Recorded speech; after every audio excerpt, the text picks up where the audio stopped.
Hi all, అందరికీ నమస్కారం అండి. ఈరోజు ఎంతో టేస్టీ అండ్ ఈజీ అయినా మామిడికాయ రొయ్యలు అయితే చేసుకుందామండి. ఈ వెదర్కి చాలా బాగుంటుంది కదా.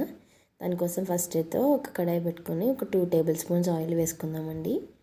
అది వేడైన తర్వాత ఒక 3 పచ్చిమిర్చి, ఒక పెద్ద ఉల్లిపాయ వేసుకుని దాన్ని కూడా వేపుకుందాము. నేను రొయ్యలు ఆల్రెడీ ఉడకపెట్టుకున్నానండి. ఉప్పు, పసుపు, అల్లం వెల్లుల్లిపాయ పేస్ట్ వేసుకొని అవి ఒక 150 గ్రామ్స్ ఒక గుప్పుడు ఉంటాయండి. అవి వేసుకుని ఒకసారి కలుపుకుందాము. అవి కొంచెం వేగిన తర్వాత ఒక మీడియం సైజు పుల్లటి మామిడికాయ వేసుకుని దాన్ని కూడా ఒకసారి కలుపుకొని మగ్గించుకుందామండి. కాసేపు అయితే మూత పెట్టి మగ్గించుకుందామండి. మగ్గిన తర్వాత అయితే నేను ఆల్రెడీ రొయ్యలు ఉప్పేసి ఉడికించుకున్నాను కదా.